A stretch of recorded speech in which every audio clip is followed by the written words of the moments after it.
We're ready to go. Hello, everybody, and welcome to the Wednesday night sports picks. My name is Drew Terrell for 1530 Productions. This is a new show concept I want to come up with or want to do. Constantly talking about sports betting all the time. So I thought, why not give my picks? I mean, let's face it, I'm a self-proclaimed expert in sports betting, whether it's NFL, NCAA football. I mean, look, I've been playing football. I don't play anymore, but I grew up playing football. I've watched football since I was a baby. Surely I know how to pick football games, which is why I'm right here to give you my picks, give you my thoughts on all the games.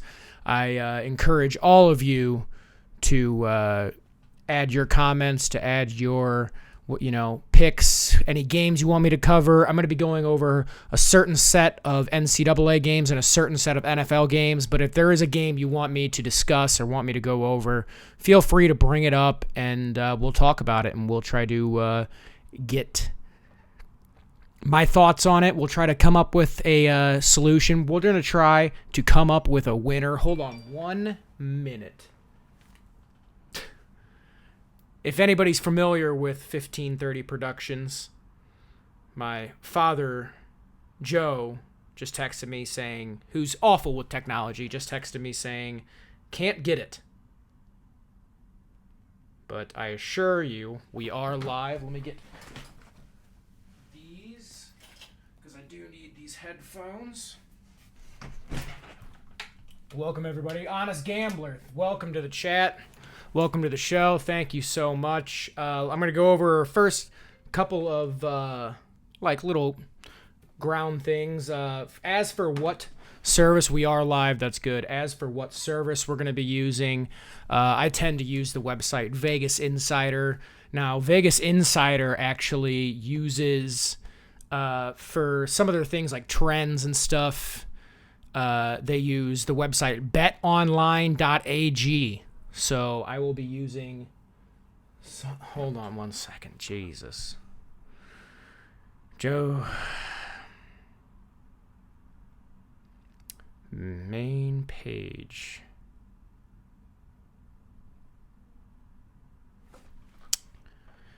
Anyway, well, hopefully he can figure it out and get online.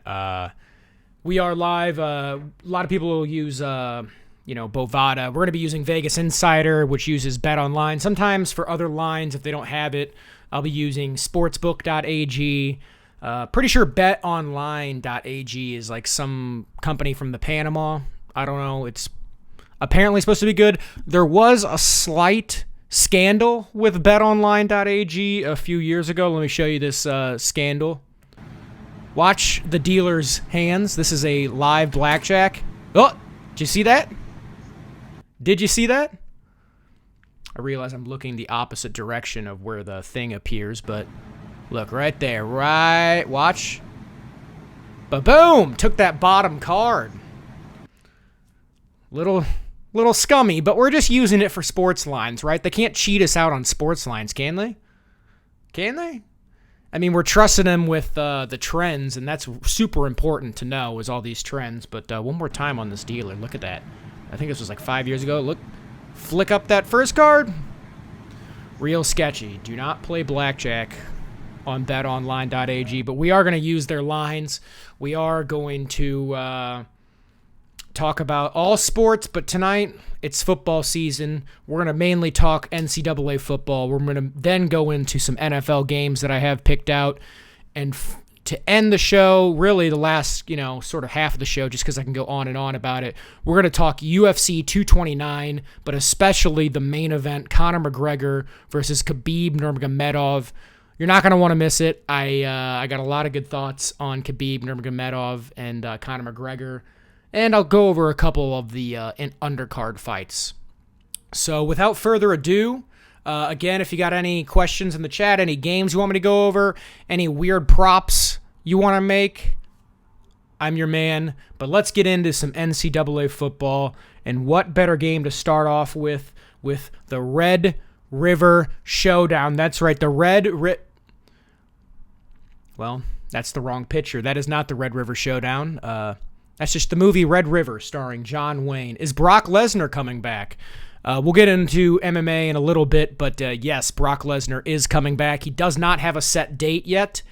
He is in the drug testing protocol for 6 months as of July-ish.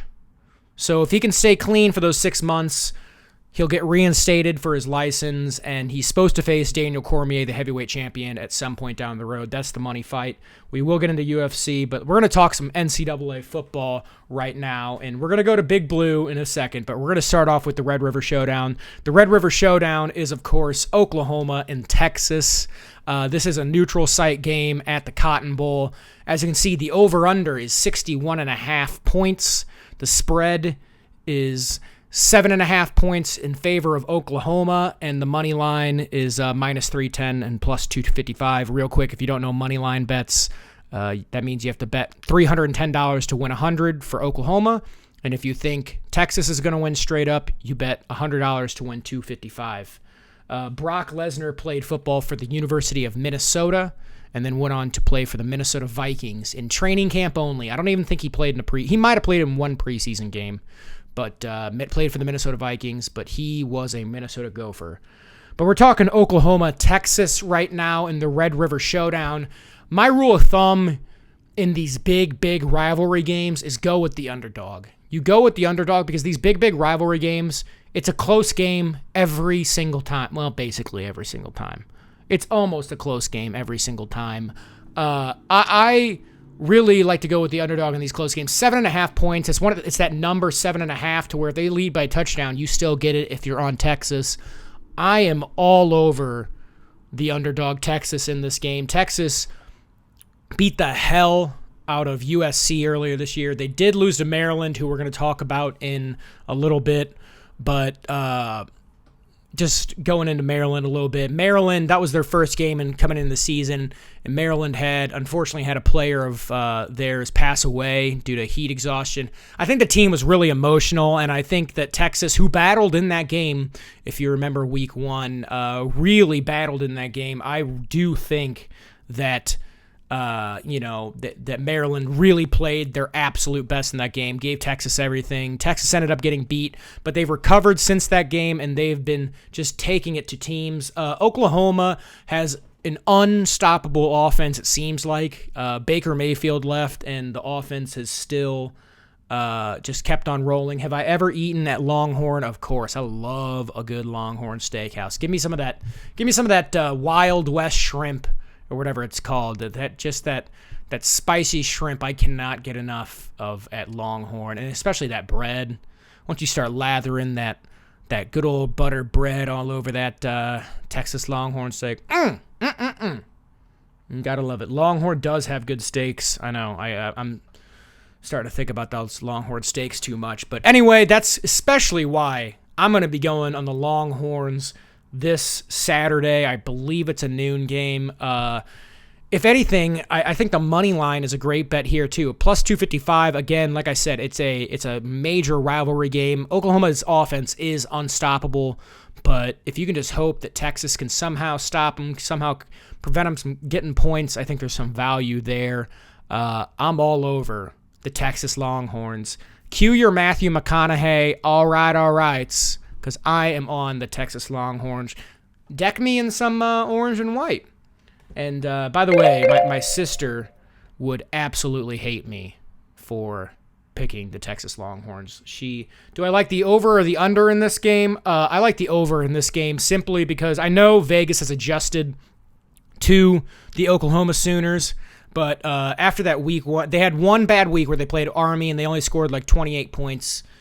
Every other game besides that, they scored an outrageous amount of points. I'm not sure their defense is good if they got a lead. I think this is going to be a close game. I'll pick the over, 61.5, but that's not the bet I like in this game. The bets I like in this game are plus 7.5, and then if you're trying to find some value, give me the plus 255 for Texas. How about Alabama, Jill's and Gigi's team? I don't have Alabama on the docket this week. Who's Alabama playing? Let me look it up real quick and try to find who Alabama is playing. I mean, Alabama plays chumps, right? Do they even play anybody in regular season? They're playing Arkansas right now. You can get the money line for Alabama at minus 25,000. So you're gonna have to bet $2,500 to win $100. Not the best bet right there. I don't know anything about the Razorbacks. All I know is that Alabama has seemingly covered every game. They're 35-point favorites. Give me Bama minus 35. I know it's crazy, but give me Bama minus 35 in that game.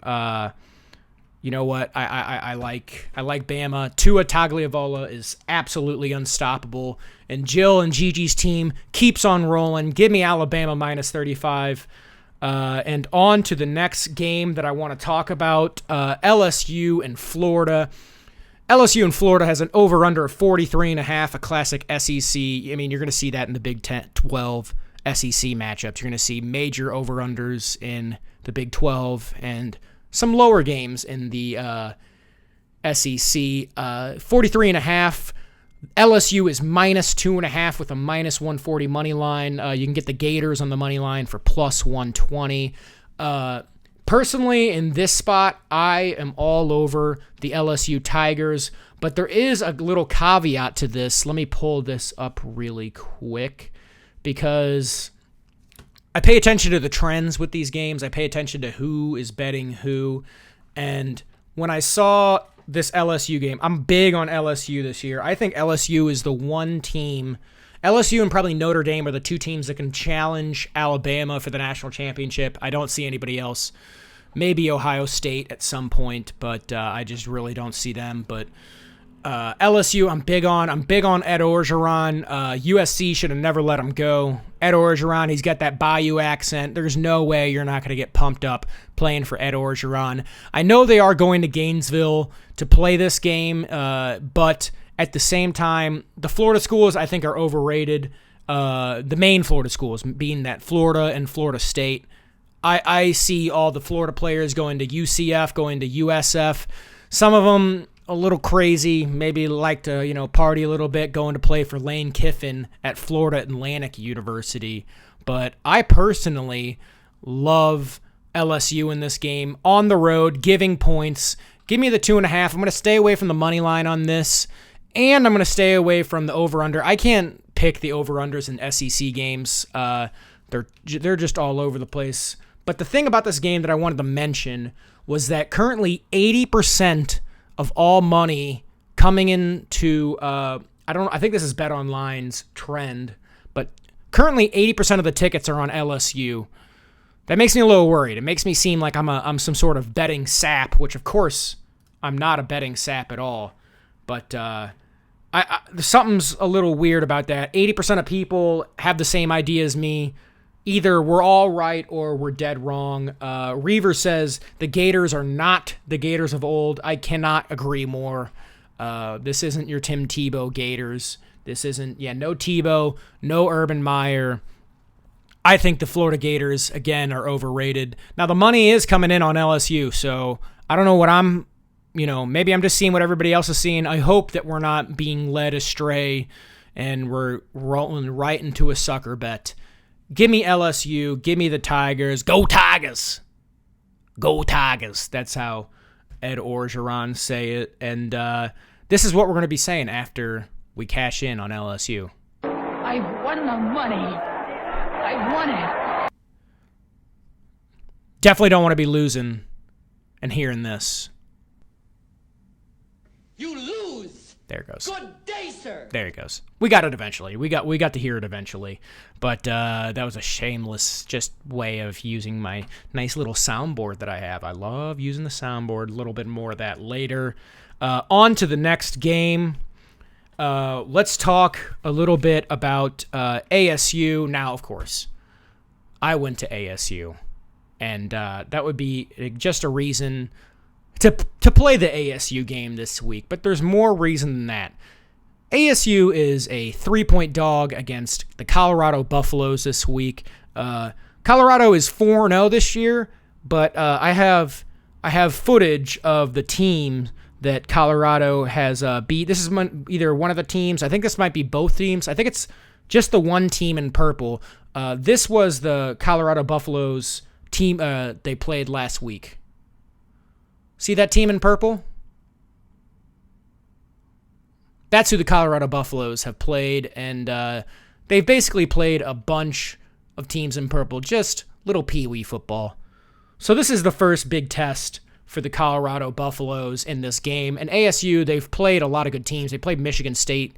They've already played Washington. They beat Michigan State, lost to Washington, lost to San Jose State, but we don't need to talk about that. I'm taking ASU in this game, mostly because ASU, they have their new head coach. Great show. Love it. Thank you, Joe Terrell. I appreciate that. Might be a little biased, but thank you. Honest Gambler, really like it. I appreciate it. But I'm taking the ASU Sun Devils. Give me the money line. Give me +3 all day long. Give me the over on the over-under. Real quick, there's only one reason that you need to know to pick the ASU Sun Devils, and it's because they got head coach Herm Edwards. And as you know, Herm Edwards, he likes to win the game. And he likes to play the game. You play to win the game. Hello? You play to win the game. You don't play to just play it. That's the great thing about sports. You play to win. And I don't care if you don't have any wins. You go play to win. That's as good as a lock right there. You play to win the game. And that's what he's telling his ASU Sun Devils to do in Boulder at the high altitude. It doesn't matter. Arizona has a sneaky high altitude. I bet you didn't know that. Everybody talks about the Colorado altitude. Arizona's a little high up there in altitude.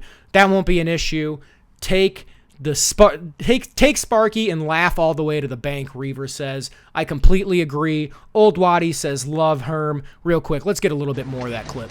You play to win the game. You play to win. Hello? Hello? You play to win the game. You don't play to just play it. You don't play to just play it. I could not agree more. Give me the Sun Devils all night long in this game. Let's go on to the next game. Colorado just killed UCLA. Look, UCLA, they got some issues right now. They're trying to install the Chip Kelly offense. It's the first season there, and Chip Kelly's offense, at least in my opinion, isn't something that you're just going to pick up immediately. I think it's not his recruits. I think it's going to take a couple years at UCLA for Chip Kelly, if they give him that much time to get going. And I think the quarterback's parents are just absolutely getting into it with Chip Kelly. That's not good. That's team turmoil. I don't like it one bit. I know you say be careful, old Waddy, but give me the Sun. Waddy, did we not just hear? You play to win You the play game. to win the game. I don't hear Colorado's head coach telling anybody that you play to win the game, because you do. Give me the ASU Sun Devils. We're moving on. LeVar not happy. Doesn't matter. Doesn't matter. Take old Waddy pick and load up on the other side. You will retire a wealthy person. I couldn't agree more. I couldn't agree more. Next up on the docket, I think this is going to get a little bit of commotion going on in the chat tonight. We got the Maryland Terrapins facing off with the Michigan Wolverines. Big Blue at home in the big house holds 786,000 students, all students, holds a couple 100,000 extras. It's a big stadium, and they bring in the Maryland Terrapins this weekend. The over-under is at 47.5. The spread is 17.5 in favor of the Michigan Wolverines. That's one of those lines, again, 112,000? Nah, I'm sure it holds more than that. The Michigan Wolverines are one of those... the 17.5 point line, that's what I was saying. The 17.5 point line is one of those lines that, 17 is a very common football number. Michigan could kill them, be up by 24. Maryland gets one of those late second touchdowns. They're down by 17. Michigan wins comfortably by 17. You win the bet on Maryland. If you can't tell by now, I'm absolutely leaning the Maryland Terrapins in this game. Real quick, in honor of Michigan being on the show and talking about Michigan, they have a really good fight song in Michigan that I absolutely enjoy. And real quick, I just wanted to play a little bit of Michigan's fight song. Here it is.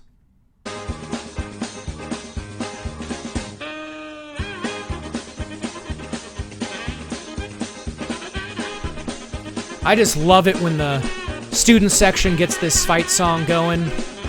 Now, Michigan doesn't score very often, but you know what? The fight song, this classic fight song really brings the Michigan Wolverines and brings the students really back into the game. And, man, just absolutely love this fight song. We'll let this play 1 second.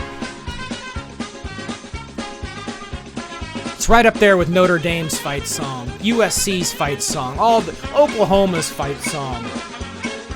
This is right up there. I could listen to that all day, but let's go back to the Michigan Wolverines. Honest Gambler didn't like that. I don't know if he's all about Big Blue or not. Love that great kazoo. Little yakety sax makes any show just that much better. On football, I ride with warranty. Politics, we go different directions. Ride it all the way. We're picking winners this week. That's what did I say earlier? This is what you're going to say. I won the money. I won it. That's right. You won the money. We're all winning money. Back to Maryland and Michigan. Maryland, let's talk about Maryland. Like I said, the 17.5 point is just a little too much. I'm staying away from the money line. I do think the Wolverines are going to win this game, but Michigan is not a team that blows out people, and Maryland is not bottom tier Big Ten. Bottom tier Big Ten is your Rutgers, your Illinois University. Maryland is not a bottom 10 or bottom tier of the Big Ten. I think Maryland is a mid-tier Big Ten team, kind of there with the Northwestern. They beat Texas, who we talked about, who I think is going to potentially beat Oklahoma in week 1. They have what is an expert on football, and in that ain't funny. Joe Terrell says, funny, we are the victors. Enough Michigan talk. We're talking Maryland. They did beat Texas, but they did lose to Temple. And I knew Temple had a football team, but I thought maybe Temple's good this year. Maybe Temple is great. It turns out Temple beat Maryland, but lost to Villanova. I don't know about you, but I was not under the impression that Villanova had a football team. It turns out they do have a football team. And not only do they have a football team, but there's a line on the Villanova football game this weekend. We got Villanova versus Maine, over under a 43. The Villanova Wildcats are on the road in Maine at -3.5. That being said, give me Villanova. They beat a Division I school, Temple. The Maine Black Bears, look, it's pretty much basketball versus hockey here. And when it comes to basketball versus hockey, I'm going basketball all day long. Give me the Villanova Wildcats -3.5. You're going to have to find your deep books to find this bet. And I'm sure you can find a guy that'll give you the Maine Black Bears at +3.5. So you take Villanova -3.5. Let's go back to Maryland, Michigan real quick. Now, people want to know, when was the last time Michigan beat Ohio State? I think it's at least been 1 decade, Reaver. I'm not really sure. Have they beaten Ohio State? I think that's the real question. I think they have. Way back in the day, I think they have. Back in the leather helmet days, I think that they beat Ohio State a couple times, probably in a row. Back in the leather helmet, Newt Rockne days.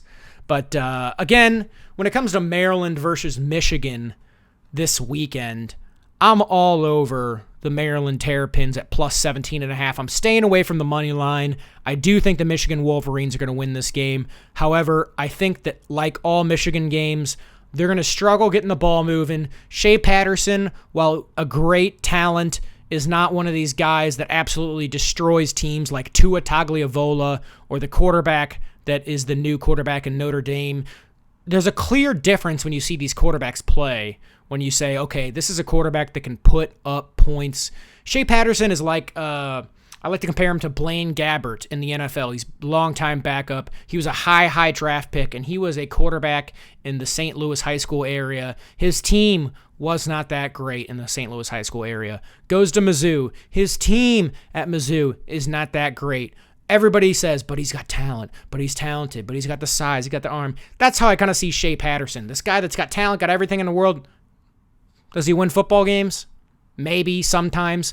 I think he wins here, but I definitely do not think that they blow out Maryland. And like I said, even if they do blow them out, 24-point lead, Maryland comes back and scores a late touchdown, you still win the bet.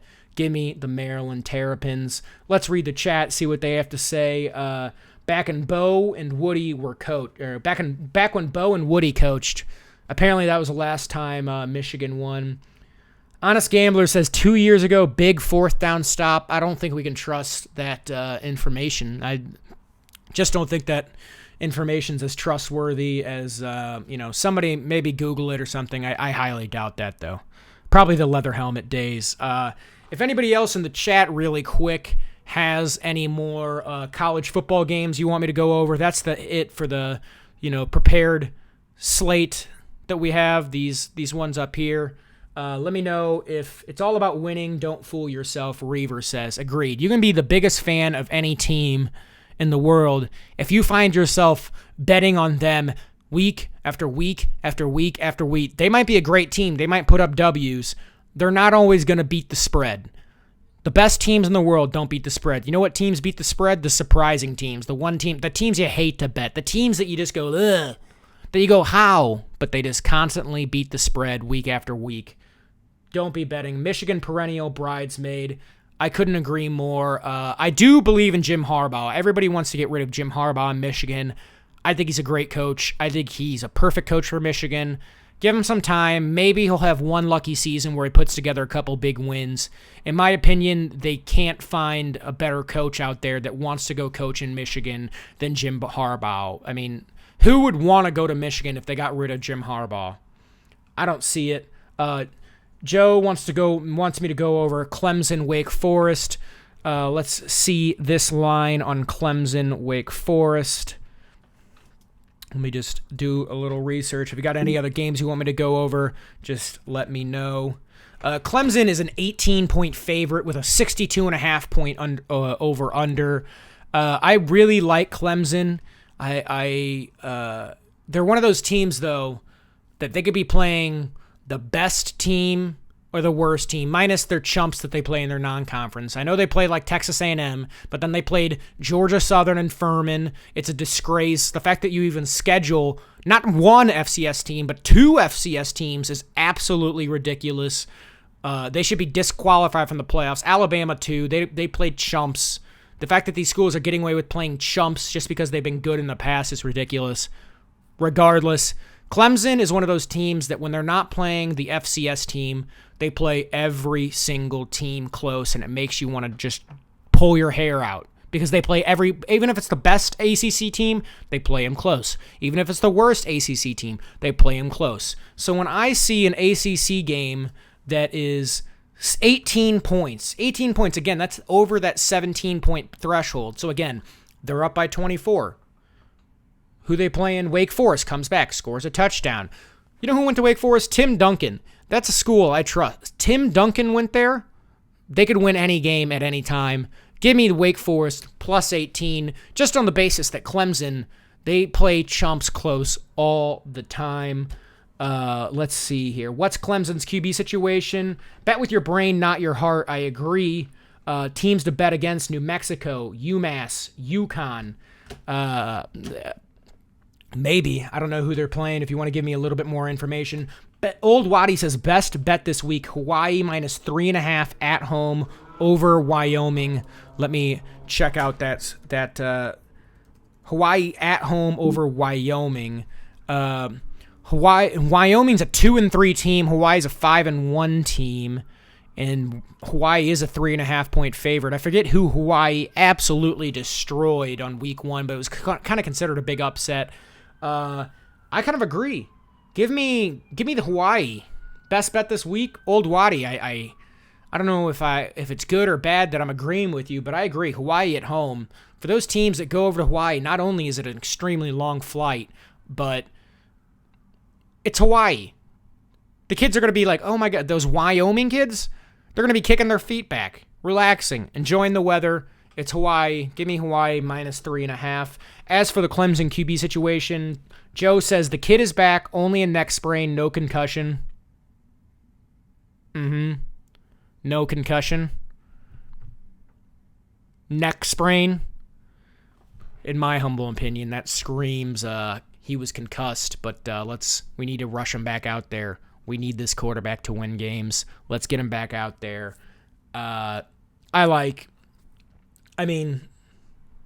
We'll see. Maybe it is a neck strain. We'll see. I was wrong about Jimmy Garoppolo. When he took that hit, I thought he was concussed. Turned out he tore his ACL. But kid is back, so we'll see if Clemson. I still take the plus 18 with Wake Forest all day long. Clemson just plays everybody close. Let's go on to some NFL games. Real quick. Do we want to hear the Michigan fight song one more time?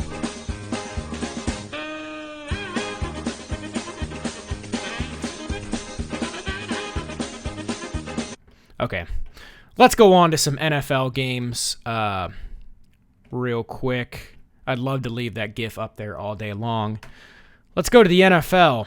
And in the first NFL game that I want to start off with, somebody earlier I was talking to about this game, he called it his lock of the week, and I happen to go on the other side of this game. We're going to talk Green Bay and Detroit. The Green Bay Packers, I've seen this game at Pick'em. When I last checked, when I made this graphic, the Green Bay Packers were a 1-point favorite on the road with a minus 125 on the money line in a over-under of 51. Now, the thing about the NFL this season, that is the Benny Hill theme, yakety sax, but it also is Michigan's football, their fight song recently. I think the past 10 years they got rid of their old one, and they've been using that as their fight song recently, so good for the Michigan Wolverines. Anyway, back to this game. Speaking of Michigan, Detroit, over under 51. Now, the thing about the NFL this year, they're putting up touchdowns and points at a highest rate yet. However, Vegas has accounted for this. The over-unders have pretty much been even this year for Vegas. Like, the amount of overs that have hit are pretty much the same amount of unders that have hit this year. So they've taken account for the high-scoring games. In this game, I will take the over 51. I think that's a nice bet. But the other bet that I want to go over with this is I have the Lions winning this game. So I not only have them covering a point, if the spread is pick'em, give me the Lions, give me the plus 105. I would hope that I could get the line to the point where the Packers are a favorite. Let me check the trend here for the Lions-Packers game.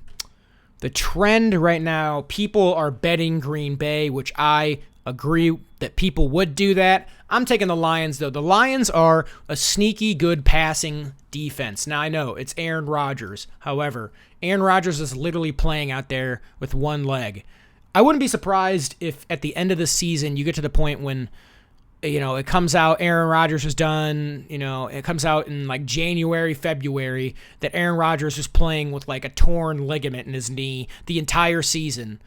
Why do I think that? Is because he just spent a year off last. Is Alex Karras still playing for Detroit? I don't think so. I don't think so, Reaver. But Aaron Rodgers, he just took a year off last year due to injury. He got hurt in that first game with what looked like could have been a season-ending injury. If I'm Aaron Rodgers, I might just be pissed off and say, I don't care if I have a torn ligament. Put me out there. I don't care. We need to win games. I'll play with it hurt. So I think he's more hurt than what people are believing. The Lions are a sneaky good passing defense. They have an atrocious run defense. However, Green Bay doesn't really run the ball. They got Aaron Rodgers. They might try to run the ball. It's a division game. I think the Lions, while they've put up some stinkers this year, they got absolutely crushed at home on Monday Night Football in the first week. After that, their other two losses have been kind of close. Last week to Dallas was a close loss. 2 weeks prior to that, they had a close loss against the San Francisco 49ers. Then, of course, they beat the New England Patriots. I feel like the Lions this year are going to be a reverse of what they used to be. When Jim Caldwell, former coach of the Colts, was coach of the Lions, he had pretty good records. However, he made a name for beating up on the bad teams and always losing to the good teams. I see this Lions team as kind of being the opposite. I think they're going to lose to the bad teams, beat up the good teams. I know it's a weird thing to say. I pick the Lions in this game. Reaver said, or apparently Alex Karras died in 2012. Well, R.I.P. Alex Karras. Give me the Lions in this game +1. We're gonna move on. By the way, Matt Patricia, head coach of the Detroit Lions, after the Lions easily win this game, easily cover, this will be Matt Patricia. You'll be seeing this face. Look at that face with that big jolly beard, pencil in his ear. That's the face you're going to be seeing after he wins this Sunday against Green Bay. Moving on, we're going to go to Baltimore and Cleveland. Let's go to Baltimore and Cleveland. Of course, Cleveland's got Johnny Football. They had Johnny Football. They got Baker Mayfield at the helm, but they are playing one of the best teams in the NFL, the Baltimore Ravens. The Baltimore Ravens have pretty much easily beaten everybody, except their only loss this year was to a good Cincinnati team in Cincinnati on a Thursday night. Those Thursday night games are generally, those short weeks. You don't have a lot of time to prepare. You don't have a lot of time to recover. It's a little iffy. I kind of throw that to the side. The Baltimore Ravens, they have a great offensive line. Joe Flacco, who won the Super Bowl in a year that he had to get a new contract the next year. Well, guess what? I believe it's the same case. They drafted a quarterback in the first round last draft with Lamar Jackson. He's motivated. This is a good team. The defense for the Ravens is classic Ravens defense. Plus, they have the better Harbaugh, John Harbaugh, who did win the Super Bowl Harbaugh Bowl. John Harbaugh's got this Baltimore Ravens team really clicking. As for the Browns, I know they're at home. I know they're the sexy pick with Baker Mayfield, but I just think the Ravens are that much better. Cleveland does have a really, really good defense, but in years past, they might be able to hold Baltimore to almost, a touchdown or less. But Baltimore's got a really good offense this year. I see the Ravens winning this game. Reaver says, take the Browns in an upset. I disagree, Reaver, in this game. I'm staying away from the over-under. Both have really good defenses. In fact, if anything, I think I'd take the under. But until you know if Baker Mayfield can just put up touchdowns, I mean, the last score of the Browns game was 45-42 last week. I don't know if he's bringing in some of that Big 12 defense stink on him where nobody's going to play any, but I like the Ravens in this game. Reaver says, do you think that Jerry Jones destroyed the Dallas Cowboys? Well, Reaver, you're in luck because we're going to talk about Dallas and Houston. Now, this game is on Sunday night. Dallas is in Houston. The game is in Houston on Sunday night. There's a 45.5 point over-under. The spread is 3 points. Houston's giving 3 points to the Dallas Cowboys. I like the Cowboys in this game. I do think Jerry Jones is. I don't know why he keeps Jason Garrett along. Jerry Jones is definitely losing his touch for sure. No doubt about it. He's losing his touch. However, the Houston Texans are bad this year. Deshaun Watson is 8 months off of an ACL tear, and he's a mobile quarterback. He's really, really good, but that's way too soon to come back from such a devastating injury. And the Houston Texans are getting sacked and hit. The quarterback's getting hit more than any other team in the league, and the Dallas Cowboys, while they're missing their star linebacker, Sean Lee, the Dallas Cowboys have an amazing pass rush. Just an unbelievable pass rush for the Dallas Cowboys, and that spells like a nightmare for the Houston Texans. The Houston Texans would be 0-4, possibly 0-3-1 if it wasn't for the Colts going for it on 4th and 4 in overtime last week. I really like both the spread and the money line here for the Dallas Cowboys. I'm staying away from the over-under. The Cowboys can't really put up points, but they got Zeke. They're going to be able to feed Zeke the ball. Zeke's going to run all over him. If they can get Dak Prescott working, I mean, Andrew Luck absolutely tore up the Texans secondary last week. Maybe Dak Prescott picks it up. I'm taking the Cowboys. It's Sunday night. The Cowboys just ooze primetime football, so I'm taking the Cowboys in this game. Joe says Watson scores 45 by himself. You can score 45 by himself, but he has to stay upright. He's been taking way too many hits this year. Just unbelievable how many hits he's taken. I mean, even the coach came out, Bill O'Brien, the coach came out in a press conference today or yesterday and said, look, some of those hits he shouldn't be taking, but he says some of the hits are designed, and it's the play design of that he's going to be taking those hits. If I have a quarterback that was 8 months off of an ACL tear, I'm not going to throw him out there and design plays where he gets hit. It's stupid. He's a great, unbelievable player. He is one of the best wide receivers in the league, DeAndre Hopkins. That being said, I'm still taking the Dallas Cowboys in this game. I don't think they're as terrible as everybody thinks. I think they're a mediocre to below average team, but so are the Texans. The Texans are not looking good so far. J.J. Watt looks a little like a step slower than his prime, and I'll take the Cowboys in that game. Reaver says, is that the Zeke that is the female beater? Allegedly, don't know what happened. I don't believe he was ever charged. I believe she dropped everything, but that is the Ezekiel Elliott that was designed for that. Hasn't had the best character, let's just say, throughout his career. However, he is a hell of a football player. And in the NFL, they've already proven that doesn't matter. You just need to play football. So give me the Cowboys in this game. I especially like that money line at plus 150. I think they can go into Houston. It's not like it's that big of a road game. I'm sure there'll be Cowboys fans there. Give me the Cowboys on Sunday Night Football. Moving on, say, what is this? Wild and Savage. This is a Wednesday night sports pick show. I'm glad you could join. Moving on to Jacksonville and Kansas City. Now, we just saw Pat Mahomes absolutely destroy. Hold on one sec. Okay, there we go. By the way, another reason, I forgot to add this. Another reason, by the way, Reaver says, according to me too, and he spelled two incorrectly, but we'll give him a pass on that. He is guilty. Say what's the political show? We're talking winners and losers. We're talking spreads. We're talking over-unders. We're talking money lines. We're not talking politics on this Wednesday night sports picks. I don't want to hear about Me Too. Save it for Say What on the 15th and 30th. We're talking winners and losers. We need to make some money, and we're going to win. But real quick, another reason why to not bet the Browns, this picture right here. Hell of a picture. He's a hell of a quarterback. I'm not trusting it with my money. I don't like it. Take the Ravens in that game. Moving on to the Denver Broncos and the New York Football Jets. Over-under of 42.5. The spread is -1 in favor of the Jets at home. Money line's about even with that small spread. I like the Jets in this game. The Broncos just played on Monday night, just had a hell of a time against the Kansas City Chiefs. They put up such a good effort. The defense was playing well against that high, potent Chiefs offense, and they still came up short.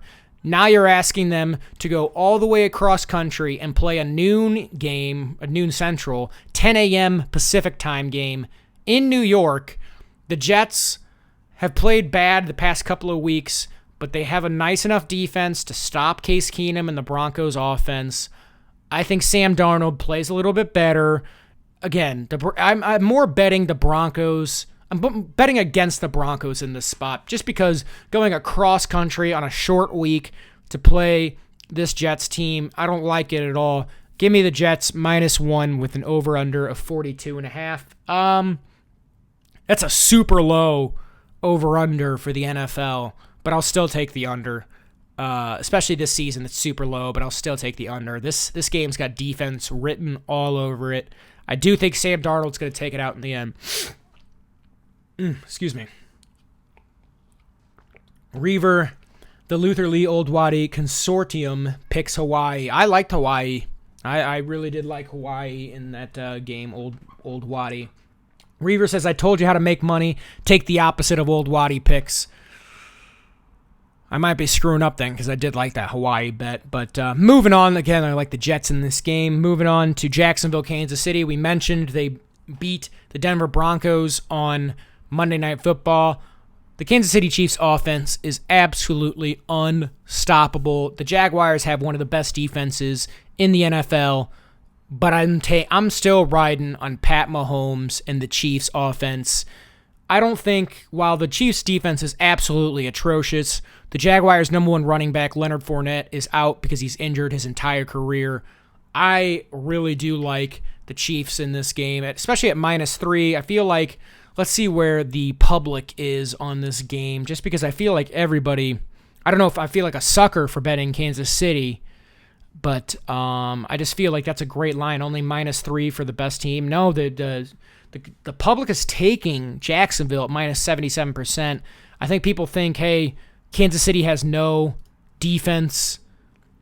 Any baseball picks? I'll get to the baseball picks, Joe. I will get to the baseball picks. We're going to pick a World Series winner here eventually.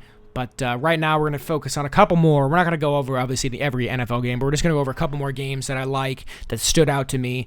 I like Kansas City in this game, -3. I'm staying away from the money line. The over-under, I'm going to go over. Pat Mahomes has been unbelievable. You ride the Pat Mahomes train and take the over, especially Jacksonville. I think they can put up points in this game just because of how bad Kansas City's defense is. But I think Kansas City, they get out to an early lead, they keep it, they score. The Jacksonville defense, which is one of the best in the league, they have to play. If this game was in Jacksonville, obviously I'd have a much different story. The game's in Kansas City. In the one game that Kansas City's played at home, they looked absolutely unstoppable. Give me the Chiefs at -3 all day long. One of the bets I like is a straight-up bet. Now, it's obviously a major point spread, but I like the points and the pick of the Carolina Panthers at home against the New York Giants. I'd take the spread, and I'd even lay -300 against the Giants. In Carolina. Carolina plays unbelievable at home. Cam Newton, with these new rule sets, is just having the best season of his career. Cam's going to be doing some of that this Sunday against the Giants. The Giants are pitiful. Eli Manning, I love Eli, but he is just absolutely a shell of himself. Carolina has a legitimate defense, a legitimate offense. The running game, just absolutely. On Sunday, the Giants played the Saints and held Drew Brees really well, but Alvin Kamara, who obviously is one of the best running backs, just absolutely tore up the New York Giants. And Carolina has the number one running game in the NFL right now between Cam Newton and Christian McCaffrey. Give me the Carolina Panthers -300. The spread, I like the money line more than the spread. Obviously, that's a lot to risk. You got to risk 300 just to win 100. But I just see no way the Giants win this football game. I do like the spread somewhat, but I don't know. Real quick, the Chiefs are a great pick, says Old Waddy. Again, according to Reaver, I don't know. That might be a risk picking the same picks as Old Waddy, but I do like the Chiefs. I like the Panthers in this game. Reaver says Lamar Hunt still owned the Chiefs. I believe Lamar Hunt has moved on to a better place. But anyway, I like the Panthers in this game. Moving on to another game that I like. Minnesota is playing at Philadelphia. It's a 45.5 point over-under. Philadelphia Eagles, Super Bowl champions, are -3. Minnesota is coming off that unbelievable game against the Los Angeles Rams from last Thursday. That means they have an extra bit of time to prepare for this game. The Eagles have been struggling. Minnesota, while they have an atrocious offensive line, they're pretty much good everywhere else. Their offensive line, they have absolutely no run game. And the Eagles are absolutely amazing at stopping the run. But since you don't have a run game to stop and you don't have a run game going, what's the point? We're going to let Kirk Cousins keep throwing the ball, and I do think the Minnesota Vikings, I like +3 for the Minnesota Vikings. I like the Minnesota Vikings at +150. I'm staying away from the over-under, although if I had to lean one way, I would go with the over. Carson Wentz for the Philadelphia Eagles is still getting back into the swing of things. He's kind of like Deshaun Watson, playing at a lower level because of he's coming back from an ACL tear. That's a huge deal. I like the Minnesota Vikings in this game. I think Kirk's going to be saying a lot of this, the quarterback.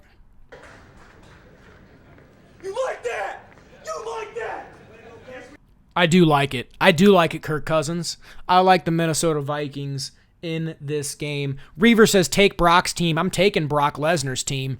Brock Lesnar, if Brock Lesnar was still playing for the Minnesota Vikings, this would be the Stone Cold lock of the year.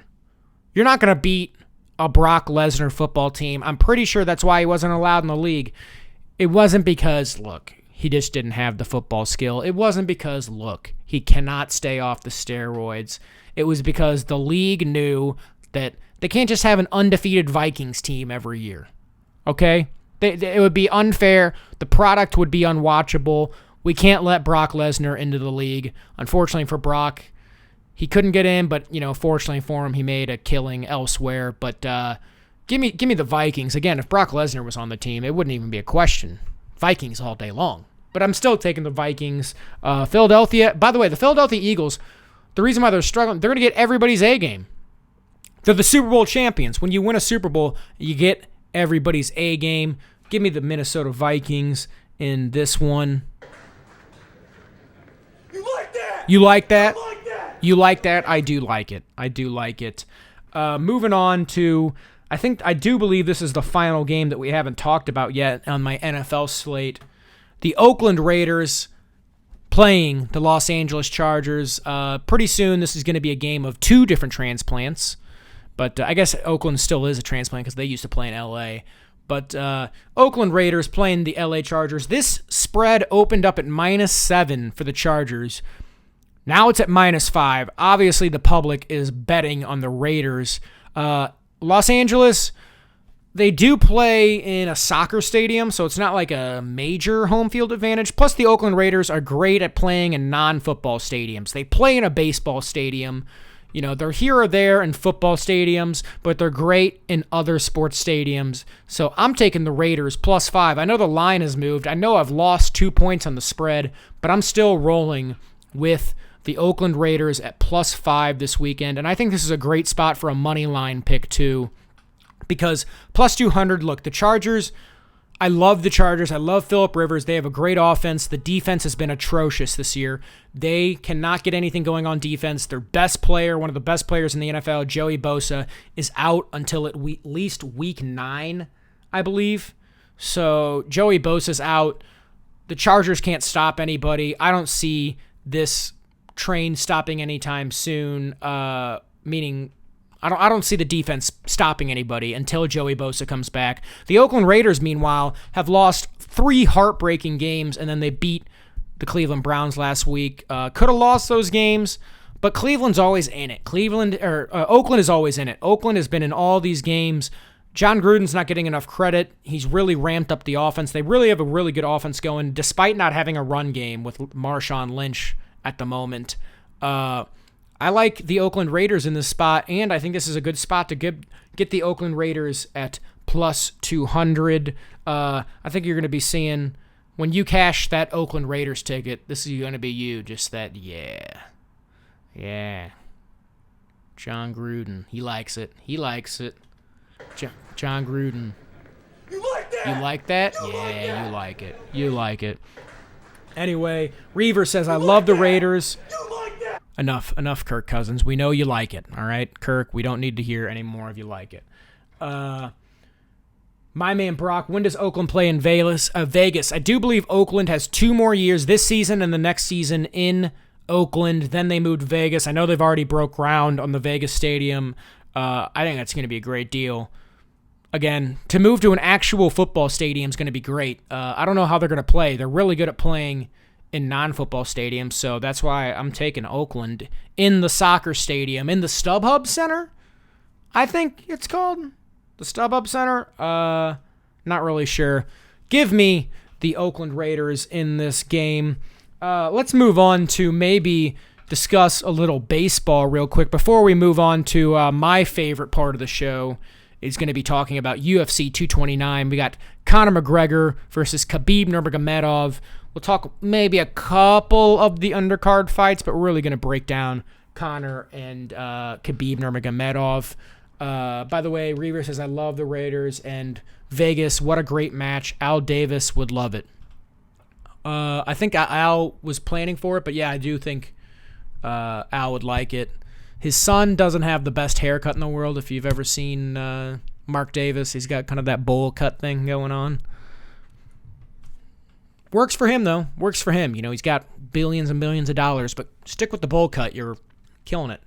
But anyways, let's go on to baseball really quick. Let's see. This is a live. Last night was the wild card game between the Colorado Rockies and the Chicago Cubs. It was played right here in Wrigley Field, and this is a live take from the Cubs locker room after the game.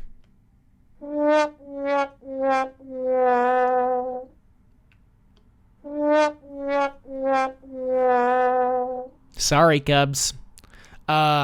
Lost the wild card game, the one-game playoff yesterday. When it comes to betting who's going to win the World Series, I don't think I can go with the Chicago Cubs this year. Just not going to do it. If I do have one team that I'm somewhat interested in my opinion, when it comes to Major League Baseball playoffs, when it comes to who's going to win the World Series, it's never about the best team. Well, it's probably sometimes about the best team. It's never about the best team.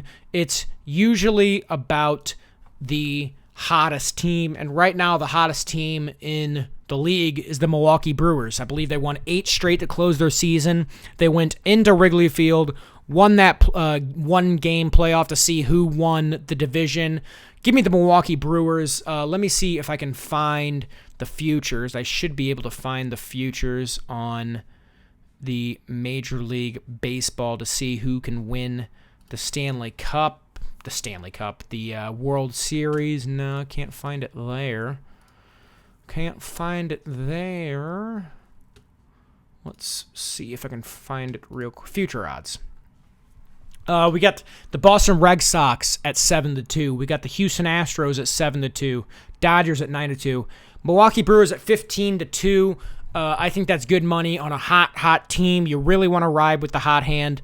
I don't know. They got one of the best players in baseball with Christian Yelich. I don't know most of the other players for the Milwaukee Brewers. I know they still got Ryan Braun. Reaver, the Cubs were one and done. This was, again, instead of Go Cubs Go playing at Wrigley Field, this was playing. Better luck next year, Cubs. But anyways, give me the Milwaukee Brewers to win the whole thing at 15-2. We'll kind of pay attention in the weeks going on. We're going to be doing these shows once a week. We'll pay attention to how that futures odds rolls. But if I had to go with any one team, give me the Milwaukee Brewers in the World Series. And finally, to wrap up the show, again, if somebody says don't count out the Indians, I agree. The Indians, I really like Terry Francona, the head coach of the Indians. I think he's arguably the best coach in baseball. I think they're obviously super hungry after losing in Game 7 2 years ago to those Cubs. Made it to the playoffs last year, consistently putting in those good lineups. And they have Josh Donaldson, who they traded for, who is a former AL MVP. I think that the Indians are a good team to watch in the AL. And it sucks to say it, but I think the Astros are a great team to watch overall. They are one of the favorites with the Boston Red Sox, but if I had to choose between those two favorites, give me the Astros, the winners from last year's World Series. They just have talent for days up and down the lineup. They got the pitching. They got hitting for days. I do like the Astros, but I'm riding with the hottest team in Major League Baseball, the Milwaukee Brewers, to win the World Series. Real quick, thank you so much for tuning in tonight to tonight's show. Again, if you aren't following already, make sure you follow the show. There's a little heart icon in the top right corner. You can hit that follow button and stay up to date with when we're airing. The next show on 1530 will be next week's gambling show, which will be Wednesday night at 7 p.m. Central. But after that, the next Say What is October 15th. I do think it's a Monday, so stay tuned for the October 15th. Reaver, we're getting into MMA now. Thank you so much for watching. If you do want to donate to the show, every little bit helps. There is a link below that you can donate to the show. and I'll read your message if you do so, and thank you so much. We're getting to my favorite part of the show, the part that, look, I don't really want to break character here, but when it comes to betting football, it's more of a sport for me, more of a recreation for me when it comes to betting football.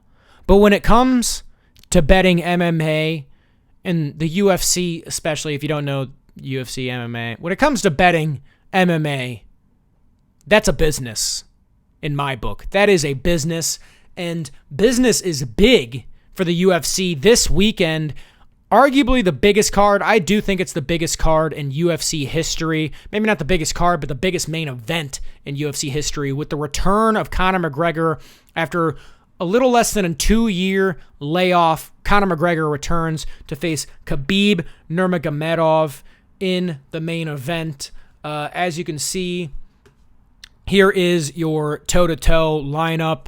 Khabib Nurmagomedov is technically the champion because, LOL, what a nice boy. Thank you, Burning Monk. I appreciate that. What a nice boy indeed. Khabib Nurmagomedov is the champion because Conor McGregor vacated his lightweight championship when he went to face Floyd Mayweather. They couldn't have the belt just out in the air forever, so they brought in Khabib Nurmagomedov. He was supposed to face the number one contender, Tony Ferguson, who is on this card later in the card, facing former champion Anthony Pettis. He ended up dropping out, so Khabib had to face Ali Quinta in the vacant championship match. He struggled with Ali Quinta, but it was a last-second replacement. Again, basically the way this fight will work, hold on, who do you take, Brock or Conor in a cage fight?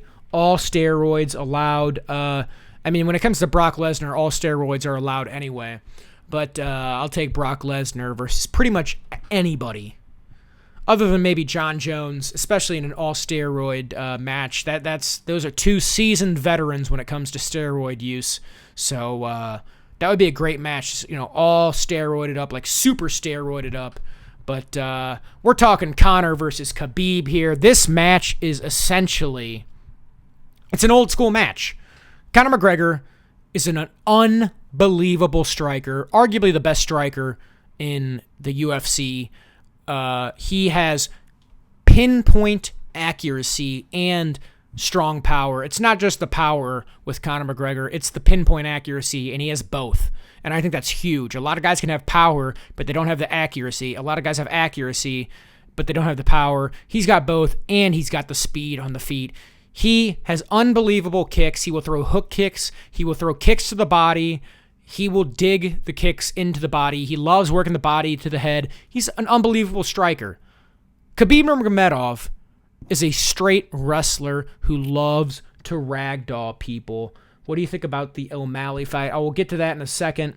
But Khabib Nurmagomedov is a wrestler who absolutely ragdolls people. If you don't know, Khabib Nurmagomedov, people, grew up wrestling bears. I actually have video of him wrestling a bear right here.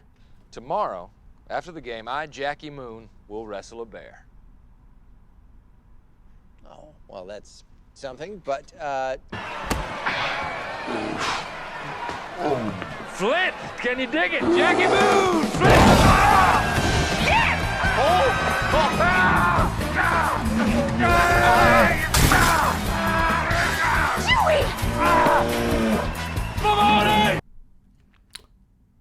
Well, that was the wrong clip. Please explain, tail the tape. Some things I don't understand. I'll go over that. No, that was Jackie Moon from the movie Semi-Pro wrestling a bear. I got the real clip of Khabib wrestling a bear. This is Khabib as a child. His dad is one of those Todd Marinovich dads. Made his son grow up wrestling, and he's literally, he had him wrestling a bear. This is not fake. This is extremely true. That is Khabib Nurmagomedov as a child wrestling a bear. And he's doing good work on the bear. Now, the bear did have a nice takedown there, I will say. The bear did have a nice takedown. Let's get this back. But, look at this. So when you grow up wrestling a bear, you're pretty much going to beat up on the kid in your weight class that you face up against. Khabib has made absolutely everyone miserable in the UFC he's fought. Most people, especially strikers. Strikers, He's faced a couple of good ones, and he's made absolutely everybody miserable. Please explain the tail of the tape. Some things I don't understand. Let me explain it to you. So Khabib is undefeated at 26-0. Conor McGregor does have 3 losses on his record. 2 of those came before the UFC. One of those was at 170 pounds against Nate Diaz when he lost by submission. Now, he did come back and avenge that loss in a majority decision, but he has lost 3 times. Khabib Nurmagomedov, he does have a higher submission percentage. Conor does have some good jiu-jitsu, though. I think that's kind of an underrated aspect. That Conor does have good jiu-jitsu. He uses it to get back up off his feet when he's fought wrestlers before. However, this is like the kingpin wrestler right here. Submission percentage is how often they win by submission. Decision percentage, how often they win by decision. As you can see, the KO, TKO, Conor wins by knockout 86% of the time. I think it was 100% of the time until that Nate Diaz fight. I take that back. He fought Max Holloway way back in the day and went to a decision. They're about the same height.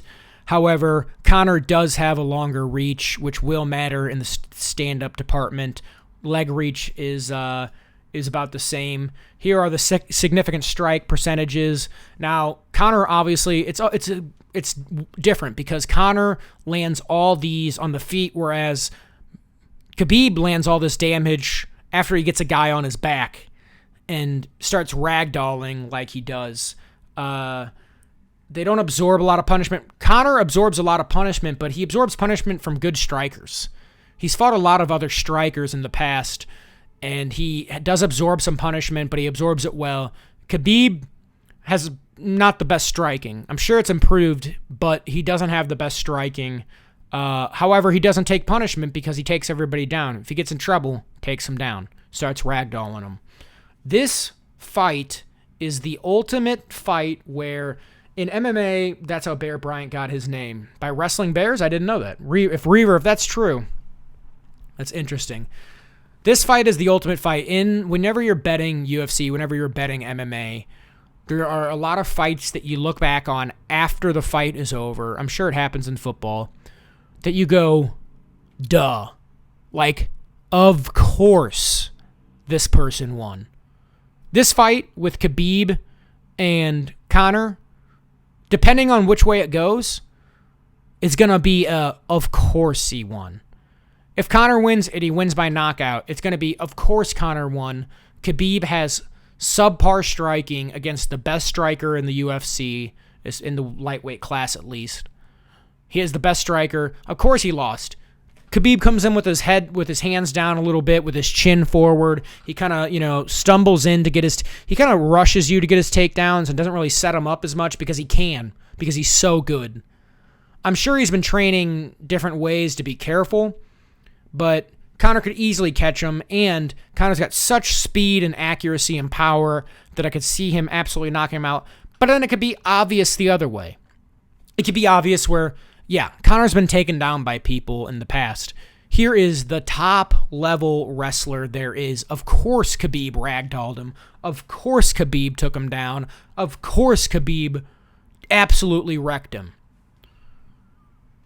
Now, Reaver just gave his pick of Khabib wins in the second round. So it's a debate. As when it comes to the odds in this fight, the odds right now are Khabib is a minus 165 favorite. And hold on, let me pull up these odds. I had them up. I did have them up. 1 second. Here we go. Khabib is a minus 165 favorite. Conor is a plus 145 underdog. So obviously the public, Khabib is a significant favorite. Not a huge favorite, but a significant favorite. That line will change closer to fight time. Conor always has an Irish fan base that travels to Vegas whenever he fights. Every single person from Ireland that goes to that fight, like somebody in the chat earlier, I'm going to give my pick in a second, Joe. Like somebody in the chat earlier that loves Michigan and thinks Michigan's going to cover all the time. This fight is one of those fights where the Irish people are going to be betting Conor. That spread will get lower, and to the fact that maybe Conor ends up a favorite. I don't think so with this fight, but I do think the odds are going to get super close as fight time comes along. All the Irish bettors are going to be on Khabib or on Conor. Khabib has a huge Muslim fan base. I don't know if somebody in the chat knows. I don't know if it's proper in the Muslim religion to gamble. I know they don't drink, and I know, well, obviously it might not be proper, but they still might do it. But I don't know what if the Muslim fan base are big gamblers as the Irish fan base is. When it comes to betting this fight, like I said, this is going to be an obvious one way or the other. Obviously Khabib won. Obviously Conor won. I know earlier in the show I said always bet with your brain, never your heart. My brain says Khabib Nurmagomedov all day long in this.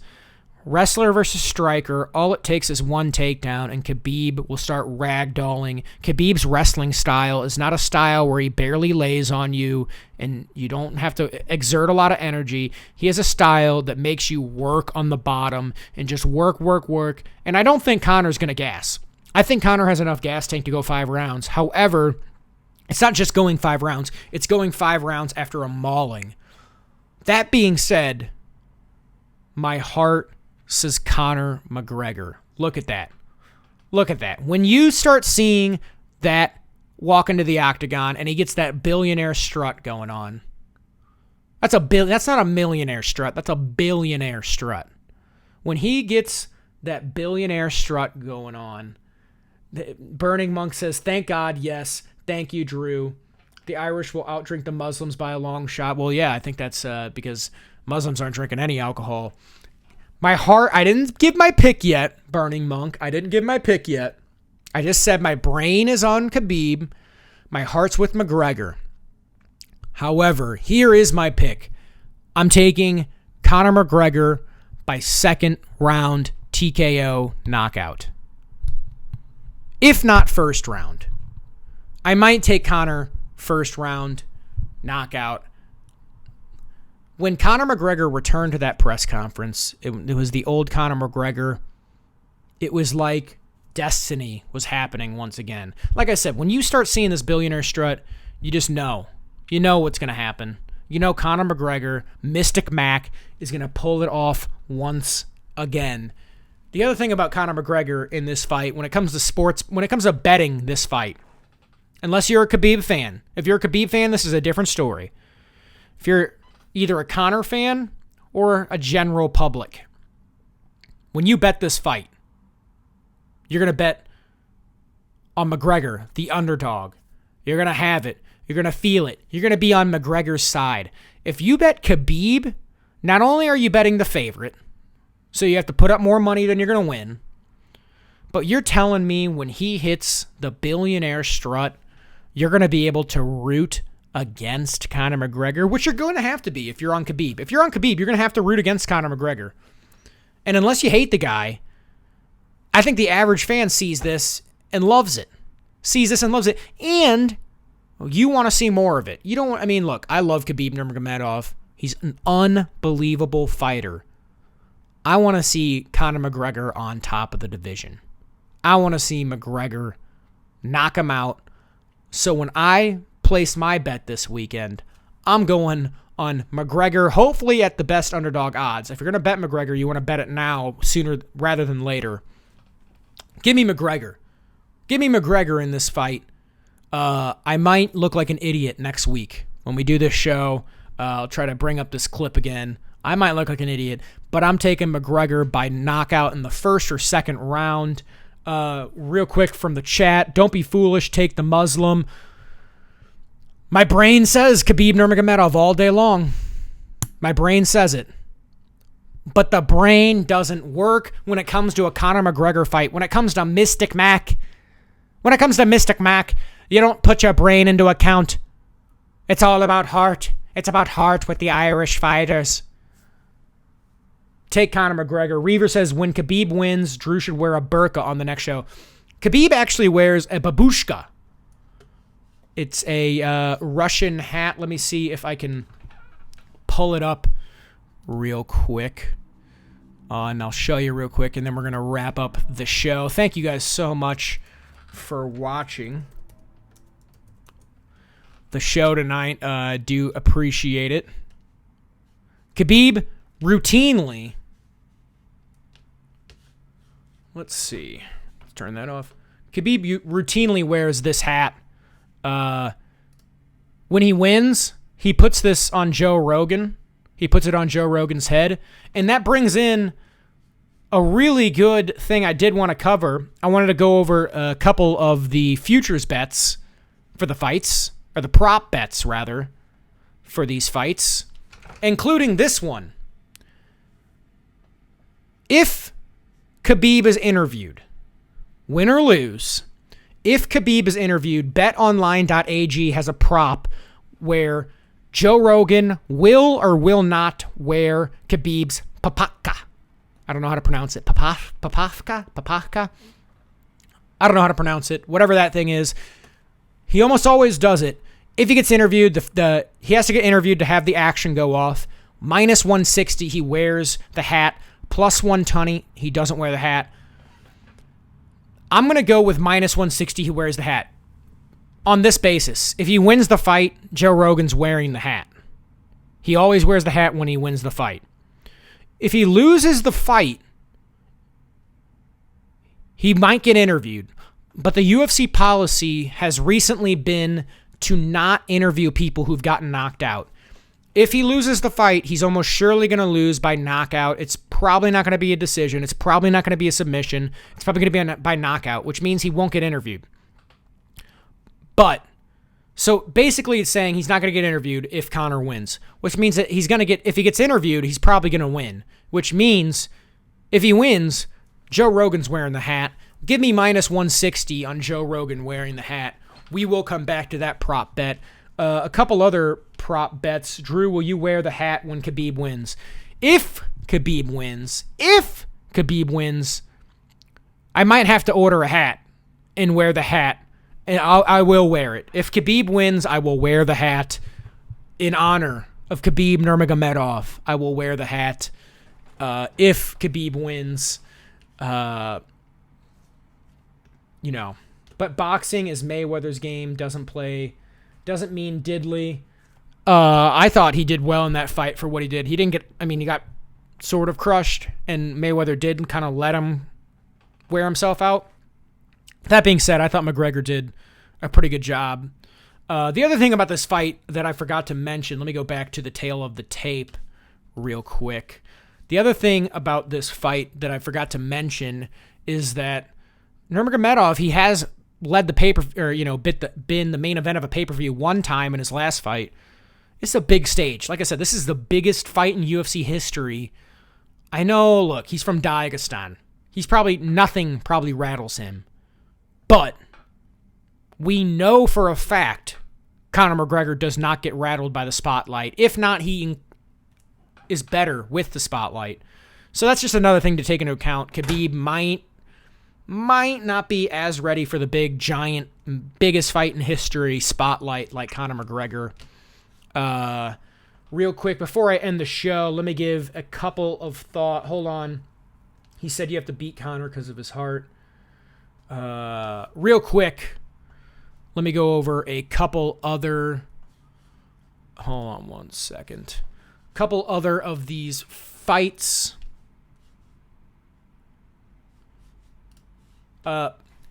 Tony Ferguson versus Anthony Pettis. Tony Ferguson is on an absolute tear. I believe he's won 11 in a row. He's one of the best lightweights in the world.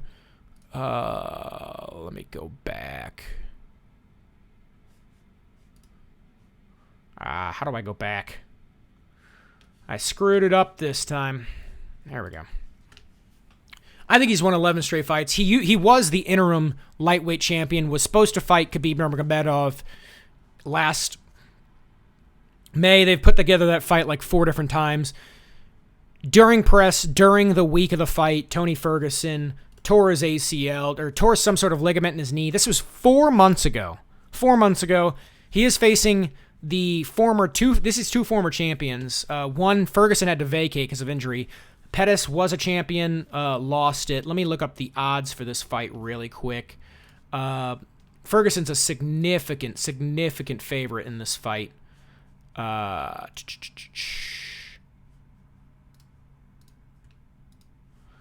Let's see. Tony Ferguson is a minus 330. Anthony Pettis is a plus 270. I'm staying away from this one. Pettis has looked good in his past couple of fights, but he was really, really on a downward trend before that. He claims it was because got to run. Good show, Drew. Thanks, old Waddy. I really do appreciate it. We're getting ready to wrap up anyway, so you're not really missing much. Reaver says, you will all be eating crow next week. Don't be ironing your shoelaces next week. By the way, I am going to do a quick recap of all my picks in 1 second. You will all be eating crow next week. Don't be ironing your shoelaces next week and not be on the show taking your beating like a man. This show is all about, I will stand up and look, if Willy Wonka has to give me one of these. You lose. Good day, sir. That's so be it. If I have to come on the show and open up with this, so be it. But I disagree. I think I'm gonna be coming on the show saying this. I won the money. I won it. I won the money. And we're gonna be celebrating my picks. But real quick, I'm staying away from Ferguson and Pettis. But if we're doing one other fight that I do want to go over really quick, I do like this Black Beast Alexander Volkov fight. These are two guys who could potentially face the winner of DC and Brock Lesnar at some point if Brock does come back. If not, these two could fight Daniel Cormier at some point. The line on this fight is minus 158 for the Black Beast, minus 183 for Volkov. I think there's good money on the Black Beast in this situation. Derek Lewis is basically, you don't know if he has a good back or a bad back. I'm just guessing he has a good back this fight. And I like the odds at plus 150. He's a knockout artist. Volkov has been knocked out before. Volkov's a really, really good fighter. But I just think that this is, for the odds, give me some Derek Lewis in that fight all day long. Gonna be watching the fights this weekend. I hope you're all watching the fights this weekend. Real quick, let me go over my picks for this week. Thank you so much again. If you're not already following, put that little heart icon. For the other shows here on 1530, just come right back to this channel. You can catch out all the old shows on our YouTube, 15/30 Productions, which I do believe is linked below. This is the first time we've done one of these Wednesday night sports picks. I'm going to be doing them from now on every Wednesday night at 7 p.m. Central, especially during football season. And look, sports gambling is about to be legal nationwide. It already is legal nationwide. It's just about the states making it legal and putting it in. So we're here to get you prepared for that. Going back to our NCAA picks, when it comes to LSU, Florida, give me LSU all day long in this match. When it comes to ASU, Colorado, look, we already know about what ASU is going to do. You play to win the game. Hello? We already know ASU plays to win the game, and they're going to win this game. They're going to cover the three. They're going to cover the +3. They're going to win the money line. Take the money line with ASU. They have a good offense. I know it's in Colorado, but again, this was Colorado's opponents earlier this season. So give me the ASU Sun Devils. Maryland, Michigan. I like Maryland and the points. Stay away from the money line. Give me the points. Give me Maryland. Michigan will win this game, but I think it's going to be a close game. Maryland is not bottom tier Big Ten. They're kind of mid-tier Big Ten team, and Michigan doesn't blow out most people. Sometimes they get an occasional blowout, but I like Maryland in this game. When it comes to this FCS Division II game between basketball school Villanova and hockey school Maine, give me Villanova. Give the points in Maine. Doesn't matter. Villanova beat Temple earlier. Give me Villanova. When it comes to the Red River shootout, Red River, give me the Texans. The Texas Longhorns, +7.5. I even like the money line. Again, rivalry games, close rivalry games are almost always close. They're almost always close. Give me the Texas Longhorns in that game. When it comes to the NFL slate, Jacksonville, Kansas City, love the Chiefs in this game, -3. Denver and New York Jets, I like the Jets. Sam Darnold. Denver has to go all the way across country on a short week and play a 10 a.m. their time game. Actually, I think it's 11 a.m. their time. Give me the Jets -1. Hook 'em horns, Reavers says. I agree. Everybody better be on the show. I'll read that in a second when I get to it. Dallas, Houston, give me the Cowboys at +3, and even do a little taste on that money line at +150. When it comes to Baltimore and Cleveland, give me the Ravens -3 in Cleveland. The Ravens, it's more of the Cleveland's just okay. They're definitely better than they have been, but the Ravens are one of the best teams in the NFL. When it comes to Carolina and the Giants, I like Carolina. I don't like giving this many points, but screw it. And give me that money line. -300 is a lot to lay on the money line. I don't care. No way the Giants are winning this game. If you're in an eliminator pool, pick the Carolina Panthers this week. Philadelphia and Minnesota, I like the Vikings in this game. I think the Vikings bounce back. They've been playing tough. They got surprised by the Buffalo Bills. The Vikings don't have a run offense, but that's all right. They're going to throw the ball. Kirk Cousins is going to be saying, "You like that? You like that? You like that?" You like that? Give me Kirk Cousins and the Minnesota Vikings +3. Detroit, Green Bay, again, this game might be pick 'em. Right now, I got it at -1 for Green Bay. Give me the Detroit Lions and Matt Patricia. Look at that smile. How could you go against that smile and that beard? And give me the Oakland Raiders. Give me some John Gruden. That's right. Give me some John Gruden. +5. Love the Chargers, but they're kind of a wacky team. You never know what to predict from them, and I think the Raiders are an underrated team. I think people giving Gruden a little bit too much trouble. When it comes to the UFC bets in this weekend, that's the Black Beast and Alexander Volkov. But we're talking about Khabib and Conor. Reaver says, everybody better be on the show next week to give me my props on the Khabib Nurmagomedov pick. We're going to break it down. By the way, in the future, we're going to do a little review of the last show next week to see how well I did on my picks. I'm expecting to go undefeated and go perfect on the slate for my picks. And Khabib and Conor, the brain says Khabib all day long, but when it comes to Mystic Mac and Conor McGregor, you go against your brain, you go with your heart, and you got to, hold on, I need to get rid of that Chargers game. And you go with the billionaire strut. This is going to be you leaving the sports bet. You put a bet on Conor McGregor, this is you as you leave the sports book. After, you come back in, this is you leaving the sports book. That's right. You got that billionaire strut. Not a millionaire strut, a billionaire strut. That's what you're going to be working with after you leave the sports book, betting on Conor McGregor. Once again, thank you so much for watching the show tonight. This is kind of a cool deal. I'm going to be doing this every Wednesday. Really enjoyed it tonight, actually, you guys. I really, really did enjoy it. And we'll see you guys back next Wednesday when I got all the winners, when I'm just absolutely killing it. Going to be giving it some of these. I have lost my shirt. Well, we'll see. We'll see. I'm thinking I'm going undefeated. Thanks, you guys, for tuning in, and I'll see you next Wednesday. Good luck at the cage. Good luck. I hope you visit that cage so much. And I'll see you next Wednesday night at 7 p.m. Central right here on twitch.tv/1530productions. See you guys.